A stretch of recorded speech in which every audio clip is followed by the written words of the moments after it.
জয় বাবা, জয় মা। তো ট্যান্টানা, তো বন্ধুরা আমি হচ্ছি পাপ্পু, ইউটিউবের নতুন ব্লগার। তো আমার এই ফার্স্ট ব্লগ, তো জানি না আমার ব্লগটা কেমন লাগবে তোমাদেরকে। আর এই ড্রেসে করছি কারণ আমি যাচ্ছি বাবার মাথায় তারকেশ্বরে জল ঢালতে। তো কিভাবে যাব, কিভাবে না যাব সব তোমাদেরকে দেখাবো। আর আমি প্রথমেই ভাবলাম যে এই ভিডিওটা আমি বাবাকে নিয়েই করি, যাতে ফার্স্ট ব্লগ আমার তারকেশ্বর বাবাকে জল ঢালা নিয়ে।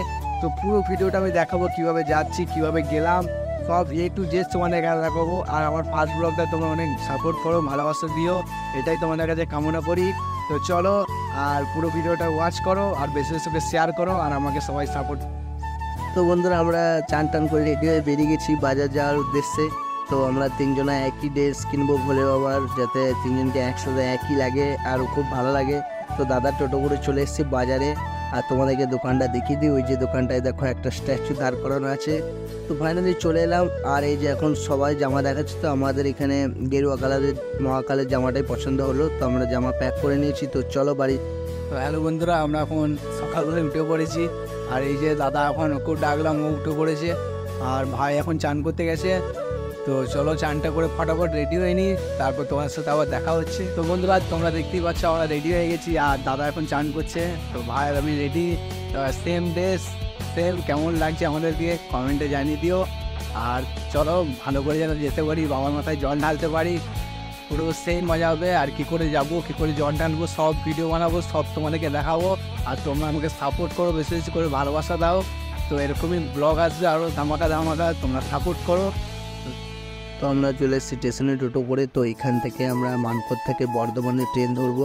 তো বর্ধমানে এসেছি ভাই, বর্ধমানে কত ভিড় দেখো, এখানে সবাই বাস নিয়ে, মানে আমাদের বর্ধমান থেকে গলসি এদিক থেকে অনেক লোক যায় তারকেশ্বরে জল ঢালতে। তো আমরা তো খালি এদিক সেদিক দেখে যাচ্ছি, বাট আমরা বাঘ নেবো না, বাট আমরা ওখানে গিয়ে ঘুরতেই আর পিঠে ব্যাগ নিয়ে নেবো, কারণ বাঘ নিয়ে দেখো কত, মানে বাঘ নিয়ে এখান থেকে প্রচুর সমস্যা হয়। তো এখান থেকে আমরা ট্রেন পেয়ে গেছি, ট্রেনের সিট পেয়ে গেছি, খুব ভাগ্য ভালো। আর এখানে আমি কিছু বলছিলাম বাট শোনা যাচ্ছিল না, ওই জন্য আমি মাইকটা অফ করে দিয়েছি। আর এদিকে দেখো পেছনে রেড কালারের সব জামা প্যান্ট পরে আছে ছেলেরা, তো সব ম্যাচিং। আর আমাদের তিন মূর্তিকে কেমন লাগছে দেখো, আমরা তিনজনে একসাথে বসে জায়গাও পেয়ে গেছি। যেতে যেতে সেই মজা হচ্ছিল। আর এখানে খেলাও দেখাচ্ছিল ট্রেনে একটা ভাই এসে। তো চলো তোমাদের কাছে সাউন্ডটা শুনিয়ে দিই।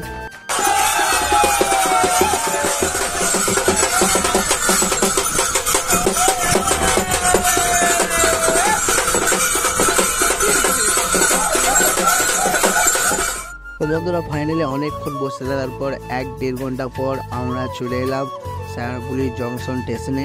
তো এখানে ঢোকা মাত্রই তোমরা দেখো ভিড়টা দেখতে পাচ্ছ, মানে স্টেশনে এত ভিড়, মানে কি বলবো, আমি তো এই ফার্স্ট টাইম আসছি, আমি তো ভাবতেই পারি না এত ভিড় হবে। আর আগে আগে কী হবে সেটাও আমি জানি না। তো চলো দেখা যাক কী হয়।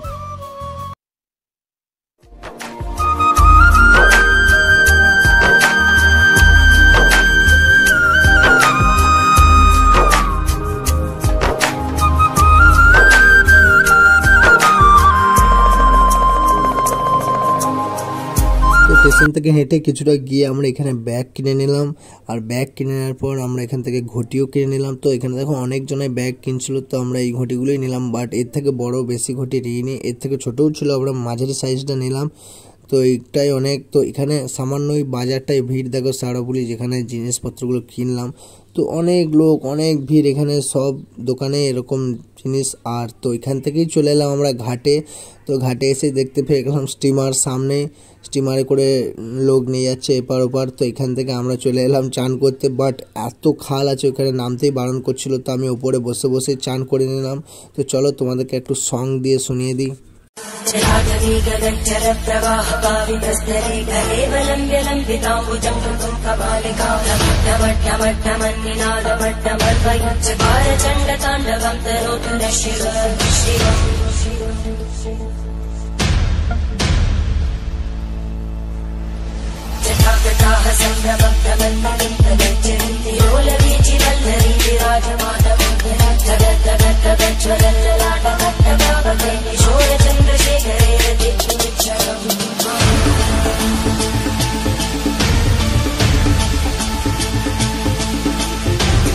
বন্ধুরা ফাইনালি চান টান কমপ্লিট হয়ে গেল। তো আমরা ওইখান থেকে কিছুটা হেঁটে আসার পরই শুরু হলো স্টেশন।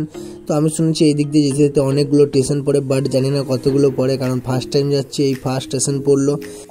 বানিয়েছে জগন্নাথ মন্দির, আর এইখানে সিস্টেমটা অন্য। আর আমাদের ওইদিকে কাটোয়ার ওইদিকে যেতে গেলে তোমাদের বাঘ সিস্টেম থাকে, আর এখানে তোমাদের সব যেরকম যত ভালো থিম বানাতে পারে। আমি তো সেই দেখছিলাম, মানে এইদিকে কোনো দিকে দেখছি হনুমান, কোনো দেখছি গণেশ, মানে সবাই মিলে একটা থিম বানিয়েছে, নিয়ে কিছুজন টেনে টেনে নিয়ে যাচ্ছে, তারপরে আবার কিছুজন হাঁপিয়ে যাচ্ছে, আবার তারপর নিয়ে যাচ্ছে, আর ওর মধ্যেই বড় কলসি আছে। হ্যালো বন্ধুরা, ফাইনালি আমরা জল তোলা কমপ্লিট হয়ে গেছে, আর ওইখান থেকে আমরা 5 কিলোমিটার এসে বসলাম, খাবার খাওয়া কমপ্লিট হয়ে গেছে। তো এখন একটু বসলাম, তারপরে আবার বেরাবো। তো চলো দেখা যাক বাবার কাছে কখন পৌঁছাতে পারি। তোমাদের আশীর্বাদ, তোমাদের ভালোবাসা থাকলে অবশ্যই পৌঁছাতে পারবো। এখন অবশ্য কারোর কিছু হয়নি, কারোর পায়েও ব্যথা হয়নি। তো চলো আবার যাওয়া যাক, তোমাদেরকে সব দেখাবো, রাস্তায় কোথায় কি হচ্ছে না হচ্ছে সব দেখাবো। খালি তোমরা পুরো ব্লগটা দেখতে থাকো, আর বেশি করে ওয়াচ করো, আর সবার কাছে শেয়ার করে দাও। জয় বাবা, জয় মা। তো কিছুটা হেঁটে আসার পর এখানে শরবত দিচ্ছিল, তো শরবত খেয়ে নিলাম। তো তারপরে আবার বোম ভোলে করে দিলাম।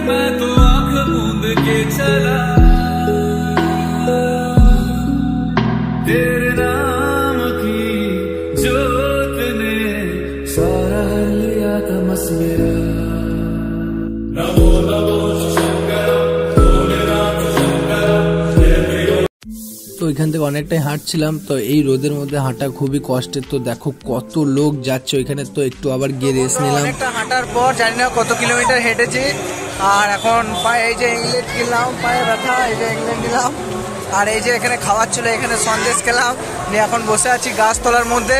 জানি না তোমরা শুনতে পাচ্ছ নাকি, এখনো অনেক রাস্তা বাকি। তো আবার একটু রেস্ট নিলাম, কিছুটা দূর এসে এখানে খাবার খাচ্ছিলাম, তো এখানে রেস্ট নিলাম, এই যে সন্দেশ দিল, শরবত দিল, খেলাম, নিয়ে বসলাম, তো আবার বেরোবে। তো বন্ধুরা এখানে এত রোদ, আমি মাথায় যে ওড়নাটা নিয়েছিলাম ওইটা মাথায় নিয়ে নিলাম, আর এখানে ওরা পিছনে আসছে, আর সবাই দেখো কত হাঁটছে, মানে এখানে মহিলা ছেলে বাচ্চা সব হাঁটছে। বন্ধুরা কি বলবো, এই গরমে পিচের মধ্যে, পিচের রোড, এই গরমে, আর থিমগুলো কিন্তু বন্ধুরা সেই লাগছে। আর আমারও তো পাটা এখনো কিছু হয়নি অবশ্য, বাট আমরা আর্ধেক রাস্তা এর মধ্যেই কিছুটা চলে এসেছিলাম, তারপরে আবার রেস্ট নিলাম। তো আমরা বেশিরভাগই রেস্ট নিচ্ছিলাম, কারণ আমরা একদমই হাঁটি না, তারপরেও যে হাঁটতে পেরেছি এটাই বাবার আশীর্বাদ ছিল বলে আমরা এতটা হেঁটে জল দিতে পারবো কোনোদিন ভাবতে পারিনি। তো আবার কিছুটা রেস্ট নেওয়ার পর আবার কিছুটা এগাচ্ছি। এখানে প্রচুর লোক, লাখ লাখ লোকের ভিড়, মানে এত ভিড় আমি ভাবতেও পারিনি যে এত ভিড় হয়, কারণ আমার এটা ফার্স্ট টাইম, আর আমি আমার ফার্স্ট ব্লগটা এখানে বানাচ্ছি। যাতে এই দেখো এখান থেকে আবার আমরা মাজা আর আরও অনেক খাবার দিচ্ছিলো, বাট আমি মাজা, পেপসি, বিস্কুট এগুলো নিলাম। ভালো, এগুলো তোমাদের সাথে একটু শেয়ার করে দিই। তো কিছুটা যাওয়ার পরে আবার ওইখানে আমরা একটু রেস্ট নিলাম, মানে আমরা খুব জোর হলে 5 কিলোমিটার বা 2 কিলোমিটার বা 3 কিলোমিটার করে হাঁটছি, তারপরে আবার রেস্ট নিচ্ছি। মানে এখানে যদি 5 মিনিট বসো তোমার চোখের সামনে দিয়ে মনে হয় হাজার হাজার লোক পেরিয়ে যাবে। আর এখানে দেখো সবাই রেস্ট নিচ্ছে, মানে যে যেখানে পাচ্ছে শুয়ে পড়ছে। তো এখানে আমরাও শুয়ে পড়েছিলাম, এখানে ভাই শুয়ে পড়েছিল, আর আমি আর দাদা বসেছিলাম। ওর এখন থেকেই পায়ে ব্যথা করছে, তো আমরা দুজন বসে আছি। আর এখানে দেখো লোক দেখো কত যাচ্ছে। তো এখানে দেখিয়ে দিয়েছে তারকেশ্বর আর 22 কিলোমিটার রাস্তা। তো তারপরে আবার হাঁটা শুরু করলাম। তো এখন ব্রিজের উপরের দিয়ে হাঁটছি, মানে কি বলবো, আমি ক্যামেরাটা দুরকমভাবে করেছি যাতে তোমাদের সুবিধা হয়, আমাদেরকেও আর ওইদিকেও। আর তারপরেই কিছুটা যাওয়ার পর ওইখান থেকে আইসক্রিম দিল, তো আইসক্রিমটা ভালো একবার তোমাদের সাথে শেয়ার করে দিই। তো এরকম করে হাঁটতে হাঁটতে সন্ধে হয়ে গেল বন্ধুরা। তো সারা রাতে হাঁটতে হবে, সারা সন্ধে হাঁটতে হবে, বাট কিছুটা করে রেস্ট নিচ্ছি, কিছুটা করে হাঁটছি, মানে কি বলবো তোমাদেরকে। তারপর থেকেই পায়ে শুরু হয়ে গেল একটু করে ব্যথা। আর এই যে এখানে একটু ভিড়ও লেগে যাচ্ছে, মানে পায়ে পায়ে লোক, তোমাদেরকে কি বলবো, এত ভিড় এখানে, পায়ে পায়ে লোক। এরকম করে মনে হয় 3-4টে স্টেশনও পেরালাম, বাট আমি তোমাদেরকে ভিডিওতে দেখাতে পারিনি। তো এইখানে দেখো আবার খাবার দিচ্ছিল, তো আমি খাবার নিয়েছি। তো সবাই খাবার দিচ্ছে, মানে তুমি খেয়ে তুমি কি বলবো, এত খাবার তোমার পেট ঢিস হয়ে যাবে খেয়ে খেয়ে। আর এখানে দেখো স্ক্রিনে যারা নাচছিল তাদের ওখানে মানে সবাই আমাদের থেকে যারা খাবার খাচ্ছে তারা বেশি পুণ্য করছে। বাট পায়ে মাসাজ করে দিচ্ছে, অনেক খাবার দিচ্ছে, তোমার কোনো শরীর খারাপ হলে তাকে নিয়ে যাচ্ছে। তো আমরা কিছুটা সামনে এসে ওখানে রেস্ট নিয়েছিলাম, তোমাকে দেখালাম। আর এইটা হচ্ছে এখানে কাশী বিশ্বনাথ। তো কাশী বিশ্বনাথের পরে আর 2-3 কিলোমিটার গেলেই হচ্ছে লোকনাথ বাবার মন্দির। তো তারপরে আর 2-3 কিলোমিটার গেলেই আমরা পৌঁছে যাবো বাবা তারকেশ্বরের ধাম। তো এখানে আমি একটু ডান্স করতে লেগে গেলাম। তো চলো তোমাদেরকে একটু সাউন্ডটা শুনিয়ে দিই।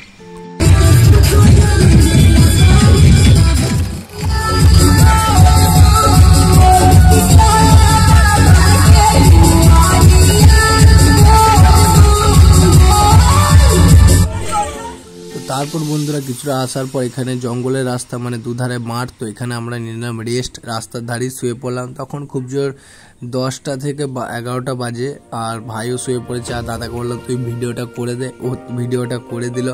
ও বসে আছে, আমরা দুজনে শুয়ে পড়েছি, মানে একজন করে তো জেগে থাকতে হবে। তো তারপরে আবার হাঁটা শুরু করলাম, বাট এখন খুবই পায়ে লাগছে, এখনও অনেক রাস্তা বাকি, কমসে কম 10 থেকে 15 কিলোমিটার এখনও বাকি ছিল। তো আবার রাত হয়েই যাচ্ছে, এখন খুব জোর হলে 12টা থেকে 12:30। আমরা 1 ঘন্টা বাট রেস্ট নিয়েছিলাম। আর এই যে একটা মন্দির, এইখানে দেখো ভিড়, দেখো তোমাদের মন্দিরটার সামনে কতজন শুয়ে আছে, মানে বলতে গেলে লাখ লাখ লোক এসেছে এখানে ভোলে বাবার।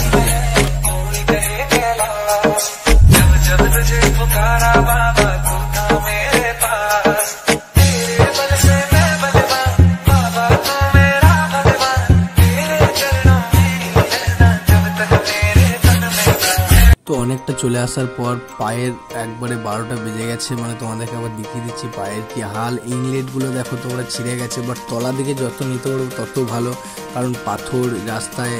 আর এখান থেকে আর 5-6 কিলোমিটার বাকি ছিল। দেখো আমরা রাস্তার ধারে বসে পড়েছি, আর ভাই তো পুরো ঘুমিয়ে গেছে, মানে পা আর চলছিল না, গোটা রাস্তা ভিজে, বৃষ্টিতে প্যান্ট জামা ভিজে, মানে তোমরাই ভাবো। তো যেতে যেতে ফাইনালি একবারে ভোর হয়ে গেছে, মানে এত ভিড়, আস্তে আস্তে গিয়ে আর পায়ের তো পুরো 12টা বেজে গেছে। তো পুরো এখন বাজে 5টা। তো এখান থেকে আমরা কিছুক্ষণ রেস্ট নিলাম। তো রেস্ট নিয়ে যাওয়ার পর আমরা জানি না যে এরকম হবে, সামনে গিয়ে বন্ধুরা এত ভিড় হয়ে গেছে, ওইখানে পুলিশরা গেট নামিয়ে দিয়ে সিস্টেম করেছে, কিছু লোককে ভরছে, আবার সামনে একটা গেট, আবার সামনে একটা গেট। তো ওইখান থেকে আমরা ভিড়ের ভিতর ঢুকে গেছিলাম। তো তারপর ওইখানে সাইডে আমরা চলে এসেছিলাম, যে এত ভিড়ে নিঃশ্বাস নিতে অসুবিধা হচ্ছিল, অনেক বয়স্করা হাঁটতে পারছিল না, ওরা বলছে মরে যাবো এত ভিড়ে। তো এখানে আমরা 3 জনের সাইডে চলে এসেছিলাম, বাট লাস্টে যে কি হলো ভাবতে পারিনি, এই সাইডেও এত ভিড় হয়ে যাবে আমরা নিজেরা কোনোদিন ভাবতেই পারিনি। তো এত লোক সব এই সাইডে নেমে যাচ্ছে, এখানে কিছুটা ফাঁকা জায়গা ছিল, এইখানেই সবাই নেমে পড়ছে। আমি তো বুঝতেই পারছিলাম যে কি করব, আমরা পেছন দিকেও যেতে পারছিলাম না, কারণ পেছন দিকে এত লোক এসে দাঁড়িয়ে গেছে, লাইনটা তো বড় হয়েই যাচ্ছে, এসেই যাচ্ছে। আর সামনের দিকে মানে 6-7টা গেট পেরাতে হবে, ওই জন্য আমি ভালো তোমাদের এখানে ভিডিও করি। আমরা যেখানে বসেছিলাম 5 মিনিট আগে, সেখানে কি হাল হয়েছে দেখো, সবাই দাঁড়িয়ে পড়েছে। আমি তো কোনো রকম এই পিলারটাকে ধরেছিলাম, এই দেখো মহিলা কাঁদছে, মানে মেয়েরা সব কাঁদছে এত ভিড়ে। যারা বয়স্ক মানুষ এসেছে দূর থেকে, তারা যে আমার সামনে একজন বলছে আমাকে বের করে দাও, বাট ওই ভিড়ে কি করে বের করবো। তো ওইখান থেকে আমরা আবার লাইনে গেলাম। তো লাইনে যাওয়ার পর ওই ভিড়েতেই আবার জল ঢাললাম, বাট একটা দুঃখের বিষয়, ওইখানে গিয়ে আমি 1 মুহূর্ত ফোনটা বের করতে পারিনি, কারণ ওইখানে পুলিশে পায়ে লাঠি করে মারছিল। তারপরে এত ভিড়, ফোন পড়ে গেল আমার, এটাই দুঃখের বিষয়। তো আমি ঘরে গিয়ে আবার বাকি একটা ঘটির জল যেটা ছিল সেটা ঢাললাম। আর এখান থেকে আমরা ট্রেনের তো হাল দেখলেই, তো এখান থেকে আমরা টোটো করে ঘর চলে এলাম তো দাদার সাথে।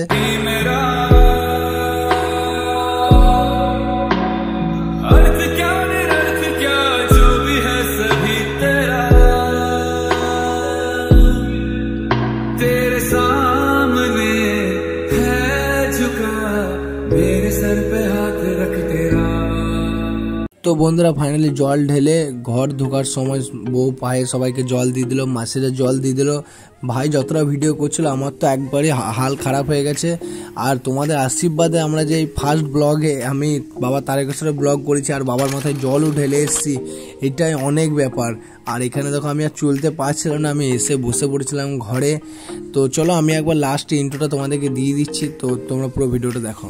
তো হ্যালো বন্ধুরা, এখন পায়ের অবস্থা মোটামুটি ঠিক আছে। তো আমি আর ভিডিওটা কালকে শেষ করতে পারিনি, তাই আজকে শেষ করছি। আর ভিডিওটা তোমাদের কেমন লাগলো, কিন্তু দুঃখের বিষয় আমরা জল ঢালা মন্দির কিছু তোমাদেরকে দেখাতে পারিনি, বাট আমাদের কোনো ভুল ছিল না। এখানে অনেক ভিড় ছিল, অনেক লাইন ছিল, তাই তোমাদের কিছু দেখাতে পারিনি। এখনো পাহাড় ঠিক হয়নি, পায়ে প্রচুর ব্যথা, আর কোনোদিন হাঁটি না তারপরও বাবার কাছে গেছি। আর ভেবেছিলাম ফার্স্ট ব্লগটাই বাবার কাছে যাবো আর বাবার মাথায় জল ঢালবো। আর তোমরা আমাকে সাপোর্ট করো, তো পরের বছর আবার যাবো বাবার মাথায় জল ঢালতে। যতই ভিড় হোক, যতই যাই হোক, বাবার মাথায় জল ঢালতে যাবোই। তো বন্ধুরা, আমার ফার্স্ট ব্লগ তোমাদের কেমন লাগলো অবশ্যই কমেন্টে জানাও, আর আমাকে সাপোর্ট করো, এইভাবে আমাকে ভালোবাসা দাও। তো তোমাদের ভালোবাসা একদিন বড় ইউটিউবার হতে পারবো। তো চলো, দেখা হচ্ছে নেক্সট ব্লগে। কদিন এখন সুস্থ হয়নি, তারপর আবার ব্লগ আসছে। তো চলো, টাটা, আর লাইক, কমেন্ট, শেয়ার, সাবস্ক্রাইব করে দিও। Yeah.